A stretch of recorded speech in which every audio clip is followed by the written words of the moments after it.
Good morning, everybody, and welcome to another episode of Environmental Social Justice. Today, I have my friend Steve Burrows. Steve has done quite a few things. First of all, he is the CEO of B2 Burrows, a private consultancy. He's the founder of Genuine Intelligence Podcast. Yours truly was recently on that. And the co-founder of Aera, a low-carbon home building platform. Welcome to the show, Steve. Thank you. Thanks for having me. Anytime. And very long history, very long background, but I'm going to dive in with the fact that you met the Queen. You met the Queen of England. I did. I was made a commander of the British Empire by Her Majesty the Queen back in 2009. So that was quite an honor for me and the family. So very proud of that. Yeah. So what did you do to get the Commanding Order of the British Empire? Yeah, it's called Commander of the Order of the British Empire, and it's CBE. You see it after my name. So what do you do? Well, it was awarded for services to engineering overseas. Huh? So basically, I'm British, born in the UK, and I worked around the world, mostly following my passion, which is what I do now, following my passion for sport. So a little bit of a story to give you the background to that. I was designing stadiums in the UK. I'm a Manchester United supporter. I thought stadiums looked like really crappy sheds, and I thought they could be more like civic buildings. So I started working on that probably early 90s, and I ended up as part of the team that designed the Birdsnest Stadium for the Beijing Olympics and a whole bunch of other major sporting venues around the world. So followed my passion, and I got a CBE for following my passion. And that's wonderful. The fact that your passion, you followed it and you got this huge reward for it, and an extraordinary lifestyle. I mean, you've also done the Apple campus in Cupertino, which is a beautiful structure as well. Yeah, that was sort of different. You know, I came to California in 2006 and worked for a company that did mostly healthcare projects in California, seismic upgrade healthcare projects. And I felt that I still believe this. I think you've got to be of the place. And I thought, if I'm going to live in San Francisco, I've got to work in Silicon Valley. And so, you know, I started, and most of the Silicon Valley companies were in really old sort of, you know, Google, Apple, they were in really old, sort of fairly poor quality developer tilt-up type buildings in Silicon Valley. I thought it didn't really represent their sort of status as global icons. And I felt there would be a move towards people wanting to build some sort of edifice to their success. And I was proved right. And the Apple campus was sort of the pinnacle of that. Oh, it's an absolutely gorgeous structure. I mean, I've never been there personally, but I've seen the aerial photographs of it and the pictures. Stunning architecture. It is. Yeah, wonderful piece of architecture and engineering. Yeah.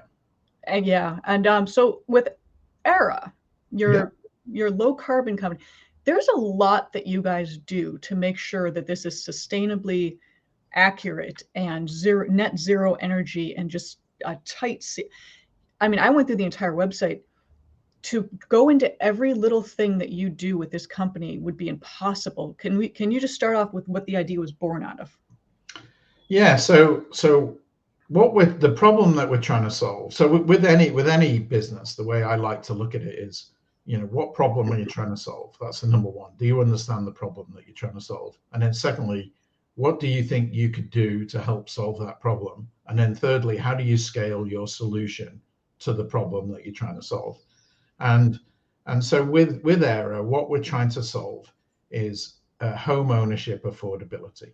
So currently, it's the first time in the history of mortgages that homes have cost about, the average home is 9 times the average household income in the United States. It's also true in most first world countries. And in the history of mortgages, it's never been more than 5 times. So we have a crisis of affordability. And so the question we asked ourselves is there a way to make it possible for people to get on the ladder of home ownership? Because we think it's a fundamental part of the American dream. So the question was, is the American dream, is it over? And if not, how do we make sure that people can build their wealth through owning their own real estate? And so that's the problem that we're trying to solve. And that's why when you look on the website, there are so many parts to that. But fundamentally, everything we do is aimed at solving that problem. And the affordability, we actually on environmental social justice, this webcast, we talk about home ownership and affordability quite a bit, and how it has gotten a bit out of control with what people can afford, what they can't afford, and it's really pushing middle class people out. So solving that problem, extraordinarily important, something that needs to happen. But another side of it is you are focused on the sustainability aspect, because go ahead. Yeah, I can talk to that. So we're only focused on the sustainability aspect for one reason, and that is it helps to solve the problem that we're trying to solve, which is affordability. So we defined affordability in a really simple way. If you have more money in your pocket at the end of the month by living in one of our homes, it is more affordable than the other guy's home. And what do you spend in a month on a property? What happens with homes is the cheaper a builder can build it, the more cost is left afterwards for the homeowner. And developers and builders are not incentivized to build something that lowers the cost for the customer. It's one of the few products, it's pretty crazy, really. It's one of the few products in the world where the customer is disconnected from the creator and really has no say in it. So we said to ourselves, if affordability is having more money in your pocket at the end of the month, why don't we look at all the things that you spend money on? So those are energy bills, water bills, insurance, maintenance. I could go on and on. And so everything that you spend in the month, we said, is there a way to make the total amount that you spend lower? And the way to do that is sustainability. So if we design something that really is, my analogy is, you could buy a Tesla as a car. It's designed to be an electric vehicle. Or you could buy a Ford F-150 truck, and you could strap a solar panel on the roof of the truck, and you could claim you have an electric vehicle. And that's what we're doing with our homes. We're taking tract homes that were designed, they weren't even designed for the weight of the solar panel on the roof. And then we strap some solar panels on the roof, and we say, our house is all sustainable. No, it's not. It hasn't got insufficient insulation. It's got put the wrong windows and doors. It's bigger than it needs to be. Your heating spaces and cooling spaces you don't go into. It's not fireproof. So you're going to pay, as the insurance premiums go up, you're going to pay more and more. And I could go on and on. But it just wasn't designed to be efficient. And so we said, what would an efficient home look like? And let's create that. And we've done the math. It's cheaper for people to have an Aera home than it is to have a tract home with a solar panel strapped on the roof. And so we believe we found a way to help people to build wealth through real estate. And thank you for saying that line. Building wealth through real estate is extremely important, and that has been denied to so many people over the past several decades.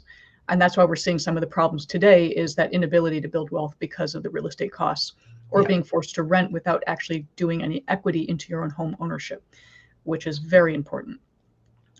Most people don't realize, some do, that construction as a whole has a huge carbon footprint, just the constructing the building and then the maintenance and the operation, which is what Steve was talking about. So you collaborate with the owners, you collaborate with your builders, you collaborate with your suppliers. You have all of these people brought together, coming to the table equally to discuss. And as you said, that's a big disconnect that does not happen in the construction industry. No, we're trying to give the power to the decision maker. So, right now, if you wanted to build a house, you'd have to educate yourself on all the decisions. Do I use heat pumps, geothermal, rooftop solar? Do I create a sort of a way in which I can, naturally heat and cool the spaces? What is the thermal envelope? All of these things, they're all just terminology that means something to me and don't mean anything to the average person. And so we said, how can we make it really simple? That people can make some choices on our website just by clicking on it. and they see a number. What is it going to cost me, and what am I going to save? Is it a good investment for this property? Can I make a good decision? So we said, if we just simply provide a platform where people are able to make good choices, so we curate the supplier list of the key things, and we curate the builders who know how to build these sort of homes. We let them come onto our platform. We connect the supplier to the builder through the customer. We have a platform in which people can make good choices. And really, that's all we're trying to do, is to help people create homes that can grow with them. I mean, another part of our house is, I don't know if you know this, but 50 years ago, people in the United States, there were about 4 people in a family, and they lived in about 850 square feet. And today, there's about 3.5 people in the average family, so there's less, and they live in about 2,500 square feet. So the house size has gone up 3 times, and the size of the family has gone down. And so we are saying to ourselves, well, you need some space when you have children, and you probably don't need that space when the children have gone, all of that space when the children have gone. So can we design homes that you can add to and subtract from as your life changes? So we're trying to create homes that are animated, because homes are, excuse me, homes have become inanimate objects. You build them once. A builder's supposed to, when you buy a house, let's say you buy a house and, our parents might have lived in the house for 50 years. The house wasn't designed for how they were going to live their life through those 50 years. And it's really expensive to alter it, to change it. We all know that from COVID, creating offices in our homes. Either you were lucky that a space sort of worked, like with me, or you were unlucky and you have to work in your kitchen or on your dining room table or something. Dining room, right here. So if you could create an office when you needed one and take it away when you didn't, wouldn't it be better? And so we're creating animated homes where certain parts are fixed and certain parts are variable, and you can change the use of space very economically. And the idea there is you don't have to sell your house. People generally buy a house if they get married, have children, whatever it might be. The house gets bigger and bigger and bigger, and they keep moving house, and that costs them money every time they move. Yes, and then when they get to it's too big, they start selling their house. So the whole property market, with all the costs of fees, and mortgages and remortgaging and closing costs, all of those costs are because people can't change. They might like where they live, but they can't change it. And so we said, well, we can design homes that can be changed. And if we think about that from the beginning, so how might people change their house, and can we design to allow that to happen really easily and simply at minimal cost? So that's our story. And can we do it all yet? No. We're a startup, and we can do certain things we can do and we do well, and certain things we hope to be able to do in the future. But our goal is to help people to own homes where they think it's just out of reach. I'm curious, when you said you can build them so they can grow with the family, how do you subtract? What are you doing to make the house? Oh, easily. So it's easy in things, and we're not the first people to think of this. So you can go back to the work of Moshe Safdie is one of the greatest architects that's ever lived, and created a project in Toronto, which is a multi-family building based on this idea that you can, if you imagine that the building has a core and you can plug rooms in the outside, you could have a frame, all of the walls can be non-load bearing, and you can plug a bedroom in when you need it, and you can unplug the bedroom when you don't, to put simply. And so you see this sort of with these ADUs, people putting these sort of super sheds in their backyard. Additional dwelling unit, just so people know what that means. They plug them into the ground, right, and into the utilities. So the utilities are like the Lego part. They plug an ADU into the ground, but you could equally unplug that ADU and sell it to your neighbor who could plug it into their ground. It's not a big stretch to say, well, what if you plug it into the wall and the building's already got all the utilities, and then you unplug it when you don't need it, and you sell it to your neighbor down the street who's also got an Aera home, and she's expecting their first child, and they want to add a bedroom, and they plug it onto the outside of their building. And in the process, we can change. You can change the decoration on the wall. You can change the utilities inside the space. We're saying, why throw it away? Because right now, when you modify your home, you basically demolish it, put it into a container, and throw it into the landfill. That's all your money that you're throwing away. Imagine if eBay gave us this idea that everything has a value. I just sold something yesterday on Facebook Marketplace. Everything has a value to someone else when it doesn't have a value to me, except your home. Your home has apparently, we're supposed to believe, it has no value when you demolish something in your house. It has no value to anyone else. That's just not true. No, not at all. Yeah. So we're trying to create, like I sometimes say, eBay of housing, where parts of your home can have a second, third, and fourth life, and that's what the circular economy is about. Once you've embodied all that carbon in creating something, make it last forever, if you can, and then we actually that's a sustainable thing to do. But we're not driven by sustainability per se. We're driven by making it affordable. It's cheaper not to throw it away. Absolutely. No, I mean, I've had many interviews with people on green architecture, and one of the things is, salvaging the materials or repurposing materials. Yeah. You're not even going to that far. You're just like, we're taking this unit that you can plug in and plug out of a building as needed. Yeah. And I love the idea of, working with your neighbors, working with your community of who needs what. Yeah. Because that makes it even better, because now you're helping your community as a whole and not just keeping it to just you. Well, if I give you my vacuum cleaner story, I think it sort of makes the point. So my vacuum cleaner story is this: that I live in a neighborhood that was built by a developer. There are about 400 homes, something like that, and every single one of us owns a vacuum cleaner, right? So there are 400 vacuum cleaners. Maybe there are more. We have two. But we have one with a lithium-ion battery that we can unplug and do the stairs, and we have one that rolls along the floor. Two vacuum cleaners. Each vacuum cleaner takes up about 1 square foot of storage, and it's stored 95% of the week. Yes. We don't vacuum 5% of the week. We might vacuum 2% of the week. All 400 homes have vacuum cleaners. All those vacuum cleaners cost $300 or $400 each. All of them are stored in space they had to build to store a vacuum cleaner. All of them get used 2% of the time. It's a complete waste of money. Complete waste. Everybody's also got an electric drill. They've got a lawnmower. They've got we have 3 car garages. There are people parked on the street. They have 4 and 5 cars.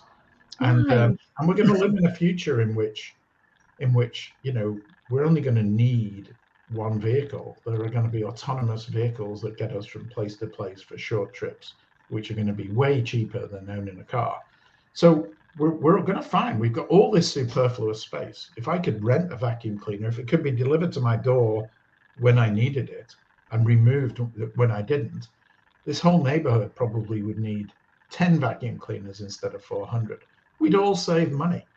Yeah. And so we're trying to be part of that economy that says, we just don't want to have to spend all of our capital on things that we never use. And so it is with the space in our homes.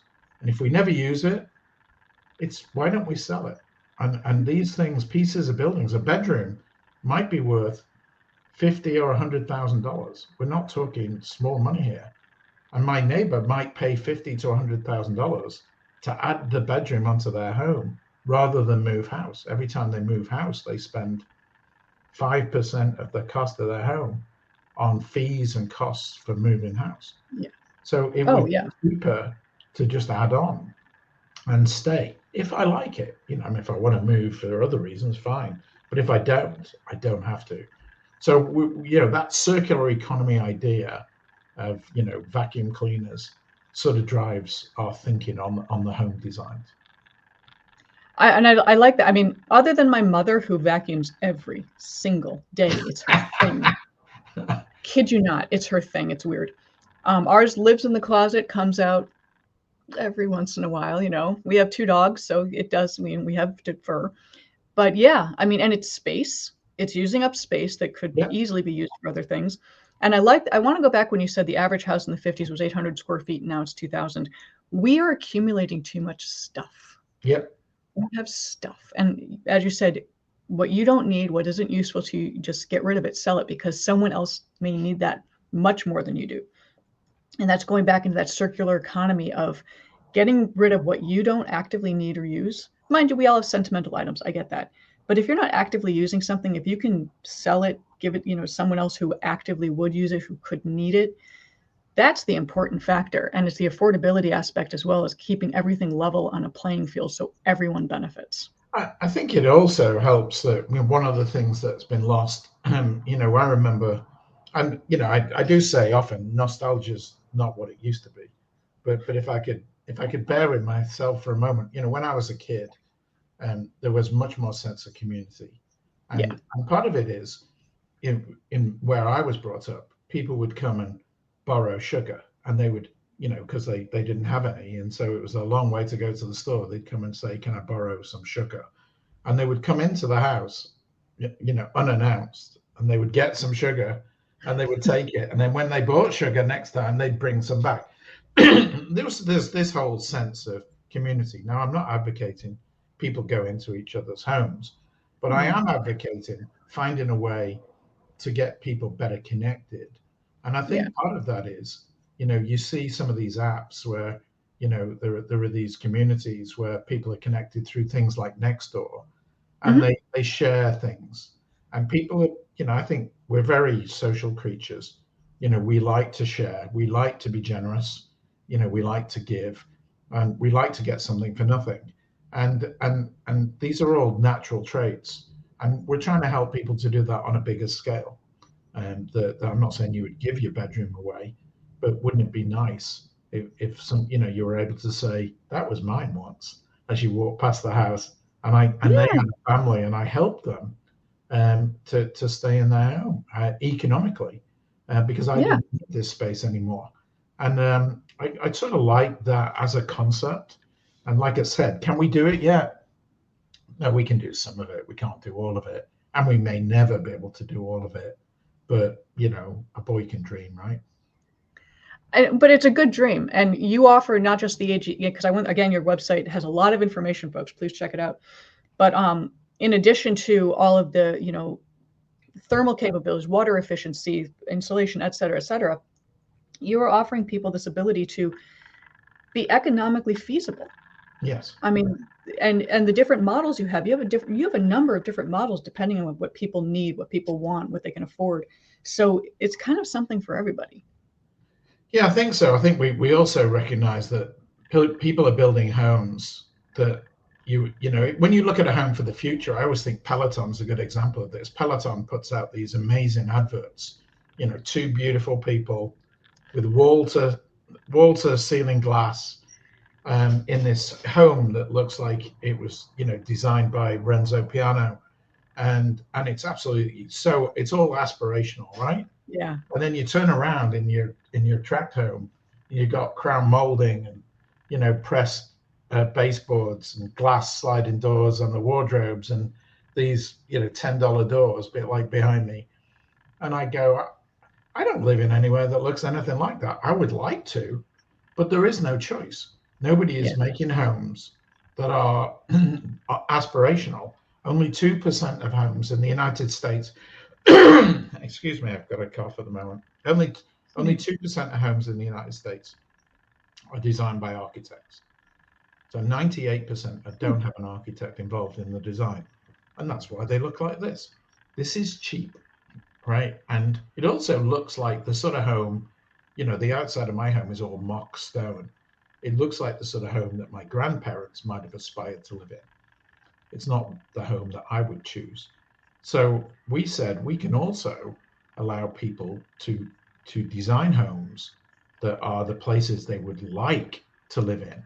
we've created a platform which is called Democratized Architecture, which is we have an algorithm. AI helps you, gives you the power. AI is just like a tool. It's like a power tool. And that's how I see it. It helps humans to do things they couldn't otherwise do easily. So we've got an AI design tools that allows you to design your own home as though you're an architect. And you can't make bad choices because it's been taught by an architect. So effectively, we call it democratized architecture. And we allow you to make choices like that. And we think that's good because you'll design homes that you aspire to have and not what a developer thinks you might want to live in. Yeah, many times when people go house hunting, it's what's on the market. Correct. What's there. Yeah. What can I live with? Basically, it comes down to what can I live with and what can I absolutely not live with. Yeah. Yeah. And you don't get to, make it to your specifications, which is a wonderful thing to have because it used to be that way many, many, many years ago. Yeah. People could actually build what they wanted. Yeah. Yeah. And part of that is it's like buying a used car. You start by how much money have I got? And then what's the best I can get for the money that I've got? And it's not what I want. And we're saying it's got worse and worse because with house prices being 9 times average income, the second-hand car that we're buying has now become this really batty old banger with rattling windows that doesn't start 3 times a week, and that's all we can afford. And that car is going to cost me a fortune to maintain and operate. So it's getting worse. And so we've said, this has to stop. And how can we reverse that trend? And part of it is we've got to go back to living in less big spaces. And we've got to get back to living within, saying, well, we don't need 2,500 square feet for 2.5 people. We just don't. We might need 1,000 square feet. And we can afford 1,000 square feet. There just aren't any homes on the market that are 1,000 square feet. So. No, precisely. I mean, I remember growing up, I was a huge fan of Frank Lloyd Wright, and it was my dad who was really loved it. And the way that things were stored and the way the house was designed to maximize all the storage space in your home was remarkable. I thought that was kind of cool how things were just kind of put in nooks and crannies like that. Well, there are tech solutions now. There's a company called Bumblebee, and they've looked at overhead storage, all that space in the edges of the ceiling. Can be storage. You don't have to build floor area. It's a nice idea. Google have created a geothermal company called Dandelion, where you can use the heat in the ground to heat and cool your home without being connected to the utilities. And I could go on and on and on. There are lots of really super interesting things. But as a consumer, it's too complicated to buy them. You go, well, what works, what doesn't? Can I trust the people who are selling it to me? Are they selling it to me because it's right for me or just because they want to make a sale? And we're saying we can help you to make those choices because the bottom line is money. And we're going to say, this is what it's going to cost you. And this is the benefit you're going to get from it. And you can see if it's a good or a bad choice. And so you do that with cars, right? Tesla says, here's a car, and then we're going to give you some choices. You can change the wheels, you can change the seat color or the materials. And they say, these are choices you can make, and here's how much those choices would cost. And you can make a value judgment. Well, we're trying to do that for homes. We're trying to say, this is what they'll cost, and this is the benefit to you of spending that money. And people will make better choices when they're better informed. And better informed and just being educated and able to work with your builder, your contractor, everyone, suppliers, and just so they learn and they can feel a little more empowered that they have some say in this and what their choices. Exactly. So Steve, how can people find you? How can they find Aera? How can they work with you? Where, I know you're still a startup, but how can people reach out to you? Well, what we're doing at the moment is we created the Genuine Intelligence podcast, which the idea is that artificial intelligence is a guest on our show every week. And then we invite other guests, and the other guests comment on what artificial intelligence says. when it answers the questions. We did that really to try and get people to connect with us. So you can go and listen to the podcast. You'll see a link to Aera on the podcast. And I'd love people to listen to what we're talking about. Come join us. The second way is to, you see my name on the screen. Just Google me. You'll find me on LinkedIn, every social media platform. Send me a direct message. I'll respond to every message that I get. And the third way is to go to our website, which is aera.green. So AERA.green. And just go on our website, and there's a way there you can sign up and be kept informed about our progress. And hopefully we can help you to own the home of your dreams. Highly recommend both of the podcasts, because that was fun, but the website is a wealth of information. I mean, there is a ton of information that goes through every step of the process and what you can do and how efficient it is and how affordable it is. So highly recommend checking it out, because you will learn a bunch of information just from reading through that.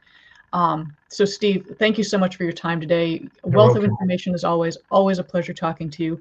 And thank you for helping us solve our our affordable home issue, because that's huge in this country right now. I'm trying my best. And humble as always. So I'm Wendy Nystrom, your host with Environmental Social Justice. Our special guest today, Steve Burrows with Aera. Also check out the Genuine Intelligence podcast. Everything can be found on LinkedIn and also on our website. We will talk to you later. Bye-bye. Thank you.